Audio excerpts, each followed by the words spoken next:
اللہ کی راہ میں کوئی چیز خرچ کرو گے تو اللہ اس کے بدلے میں تمہیں اور دے گا، وَهُوَ خَيْرُ الرَّازِقِينَ، اور وہ بہترین رزق عطا فرمانے والا ہے۔ قرآن پاک کا یہ فلسفہ ہے اور اللہ تعالیٰ کا یہ قانون ہے کہ جو چیز بھی اللہ کے نام پر خرچ کی جائے، رب کے نام پر قربان کر دی جائے، تو میرا رب اس چیز کو گھٹاتا نہیں ہے، اللہ اس چیز کو بڑھا دیتا ہے۔ فَهُوَ يُخْلِفُ، فرمایا کہ تم جو بھی اللہ کے راستے میں خرچ کرو گے اللہ تمہیں اس کے بدلے میں اور دے گا، وَهُوَ خَيْرُ الرَّازِقِينَ، اور وہ بہترین رزق عطا فرمانے والا ہے۔ کائنات کی ہر چیز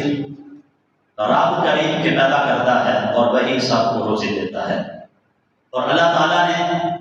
اپنا وعدہ پورا کرنے کے لیے مختلف اسباب بنائے ہیں، اور ان اسباب میں سے سب سے اہم ذریعہ جو ہے وہ کاشتکاری اور باغبانی ہے۔ تو اللہ تبارک و تعالیٰ نے حکم فرمایا وَآتُوا حَقَّهُ يَوْمَ حَصَادِهِ وَلَا تُسْرِفُوا، فرمایا کہ جب تم کاشتکاری کرو یا باغبانی کرو اور جب وہ فصل پک کر تیار ہو جائے تو فرمایا کہ پھر حقدار کو اس کا حق ادا کرو۔ سب کچھ اللہ تبارک و تعالیٰ کا ہے، زمین رب کی، اور زمین کے اوپر جو ہم جو بیج بوتے ہیں وہ بھی رب کا، زمین کو جو پانی لگتا ہے وہ بھی رب کا۔ تو اللہ تبارک و تعالیٰ کی سب چیزیں ہیں، زمین رب کی، بیج رب کا، پانی رب کا، پیدا رب کرتا ہے، زمین میں جو اگانے کی صلاحیت ہے وہ رب کی۔ جب سارا کچھ رب کا ہے، اگر وہ رب ہمیں یہ حکم دیتا کہ سارے کا سارا میرے راستے میں خرچ کرو تو پھر بھی بجا تھا، ہمیں حکم یہی تھا کہ ہم اس کے اوپر عمل کرتے، لیکن اس کریم رب نے اپنے بندوں کے اوپر مہربانی فرمائی، فرمایا نہیں سارا تم نے میرے راستے میں خرچ نہیں کرنا ہے، بلکہ ایک مخصوص حصہ جس کو عشر کا نام دیا جاتا ہے، اللہ فرماتا ہے کہ تم نے اپنی اس فصل کا عشر ادا کرنا ہے تاکہ اللہ تمہارے مال میں پاکیزگی بھی رکھے اور اللہ تمہیں برکتیں بھی رکھے۔ آج پریشانی کی سب سے بڑی وجہ یہ ہے آمدن میں کمی نہیں ہے، وسائل کی کمی نہیں ہے، کمی برکت کی ہے کہ برکت نہیں رہی چیزوں میں۔ اور برکت کیسے آتی ہے؟ برکت چیز میں تب آتی ہے جب اس چیز کے حق کو ادا کیا جاتا ہے، جب اللہ رسول کے احکامات کو مانا جاتا ہے تو پھر برکت پیدا ہوتی ہے۔ تو رب ذوالجلال خالق کائنات مالک کائنات نے فرمایا کہ عشر ادا کرو، یہ حقدار کا حق ہے، جب تک تم عشر ادا نہیں کرو گے تمہارے لیے ایک دانہ کھانا بھی حلال نہیں ہے۔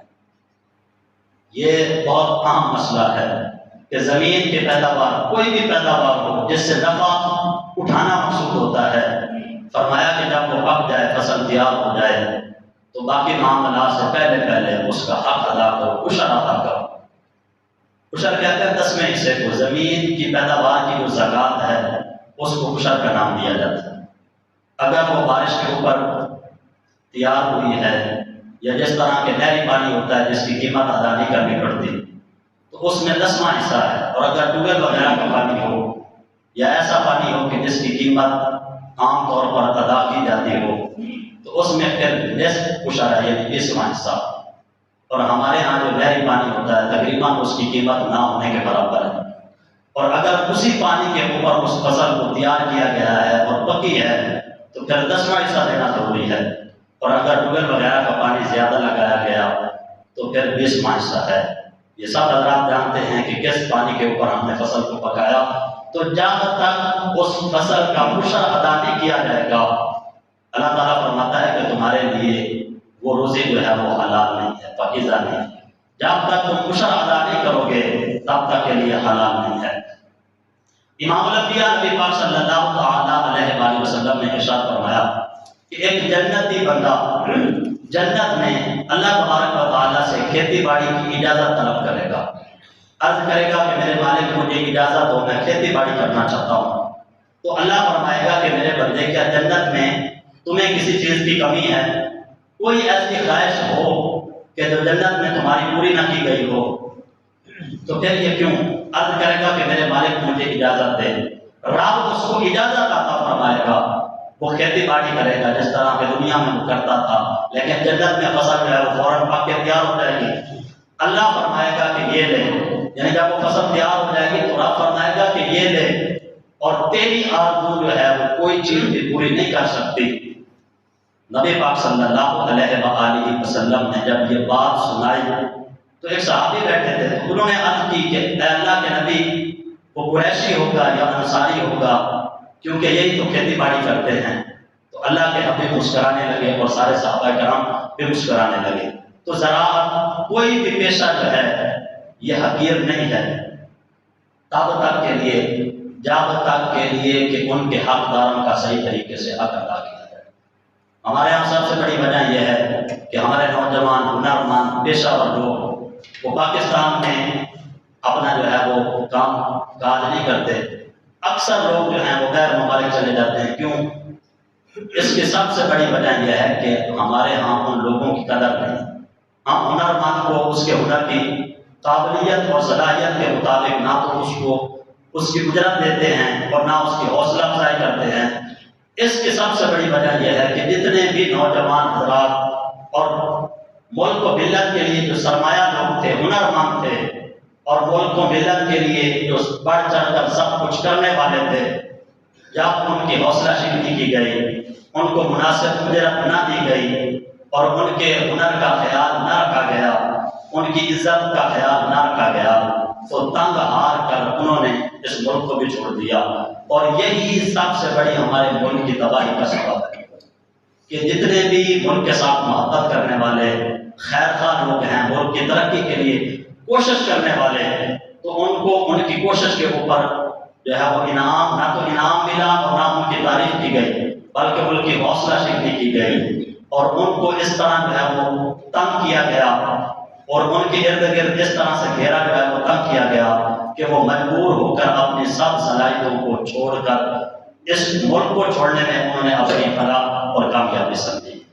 تو رب ذوالجلال خالق کائنات مالک کائنات نے ارشاد فرمایا وَآتُوا حَقَّهُ یوم حصادہ، فرمایا کہ جب فصل تیار ہو جائے تو تمہارے لیے حکم یہ ہے کہ تم نے اس کا حق ادا کرنا ہے، عشر ادا کرنا ہے۔ اور کن کو دینا ہے؟ وہی لوگ جن کو زکوٰۃ دی جاتی ہے۔ سب سے پہلا آپ کا اپنا اگر کوئی رشتہ دار ہے، آپ کے ساتھ جو ہے وہ رشتہ دار رشتے میں اگر وہ مستحق لوگ ہیں تو ان کو دیں۔ اس کے بعد آپ کے محلے میں جو غریب لوگ ہیں ان کو دیں۔ اس کے بعد پھر جو ہے وہ ادھر ادھر کی باتیں کریں، اور خاص کر ہم حضرات زکوٰۃ یا اس طرح کے جو صدقہ واجبہ ہوتے ہیں کہ جن کا واجب ادا کرنا واجب اور ضروری ہوتا ہے، ہم ان کو کبھی جو ہے وہ بینک میں دے دیتے ہیں، کبھی کسی فلاحی ادارے میں دے دیا کہ یہ جو لوگ جو ہیں یہ لوگوں کی دوائی دیتے ہیں، فلاں فلاں کام کرتے ہیں۔ تو یاد رکھیں اس طرح کبھی بھی نہ تو زکوٰۃ ادا ہوتی ہے نہ عشر ادا۔ عشر اور زکوٰۃ کے لیے ضروری ہے کہ کسی کو مالک بنایا جائے، اور یہ جو فاؤنڈیشنیں ہوتی ہیں یا اس طرح کے ادارے ہوتے ہیں ان میں نقلی صدقہ تو دے سکتے ہیں، لیکن جو واجبی صدقہ ہے جس طرح زکوٰۃ ہے یا عشر ہے یہ ادا نہیں کر سکتے۔ یہ تب ہی ادا ہوں گے کہ جب کہ کسی غریب کو ان کا مالک بنایا جائے گا۔ یہ اللہ کا حکم ہے۔ جب اللہ ہی سب کا خالق و مالک ہے، اللہ ہی نے ہمیں یہ سب کچھ عطا کیا ہے،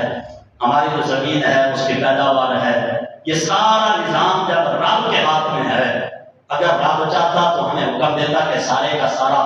میرے راستے میں خرچ کرو، تو پھر بھی بندے کے لیے ضروری تھا کہ اللہ کے حکم کو مانتا اور سارے کا سارا اللہ کے راستے میں خرچ کرتا۔ لیکن اس کریم رب نے حکم دیا ہے کہ سارا تم نے خرچ نہیں کرنا، بلکہ مخصوص حصہ 10واں یا 20واں حصہ جو ہے تم نے وہ میرے نام پر اپنے ہی آس پاس کے غریب لوگوں کو دینا ہے، اور فرمایا کہ تمہارا وہ رزق بھی میں پاک کروں گا، اور تم نے یہ جو صدقہ و خیرات کیا ہے اللہ فرماتا ہے کہ اس کے اوپر میں تمہیں انعام بھی عطا کروں گا۔ اور قیامت والے دن جو انعام ملنا ہے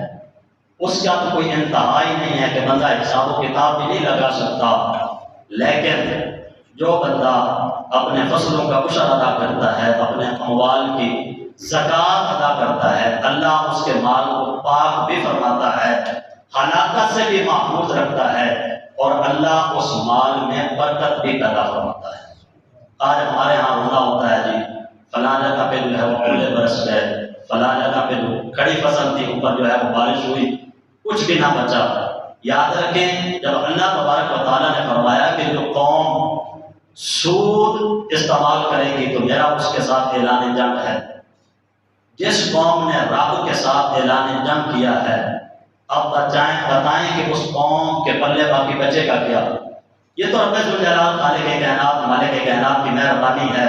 فرمایا ما کان اللہ لیعذبہم وانت فیہم، محبوبہ تیری وجہ سے ان لوگوں کو عذاب نہیں دیا جاتا، ورنہ انہوں نے جو کام کیے ہیں ان کو عذاب ان کے اوپر بنتا ہے۔ تیرے اور میرے ساتھ اگر کوئی لڑائی کرے، ہماری کسی کے ساتھ جنگ ہو تو ہم اپنا سارا زور لگا دیتے ہیں۔ تو اللہ نے قرآن میں فرمایا ہے، حدیث مبارکہ ہے، اللہ کے حبیب نے فرمایا کہ جو قوم سود کا کاروبار کرے گی، اور ہمارا ملک تو چل بھی سود کے اوپر رہا، فرمایا کہ جو قوم سود کا کاروبار کرے گی اللہ نے اس کے ساتھ اعلان جنگ کیا ہے، تو جس کے ساتھ رب اعلان جنگ کرے اس کے پلے کیا بچتا ہے؟ اس لیے یہ ساری چیزیں جو ہیں، یہ پریشانیاں، یہ ہمارے گناہوں کا نتیجہ ہیں۔ بجائے اس کے کہ باپ اللہ کیا جائے، اللہ کا گلا شکوہ کیا جائے، اس طرح کی باتیں کی جائیں، اپنے اعمال کی اصلاح کی جائے، اللہ کے بارگاہ میں توبہ کریں، اس خالق و مالک کی بارگاہ میں توبہ کریں۔ اللہ ہمیں توبہ کریں۔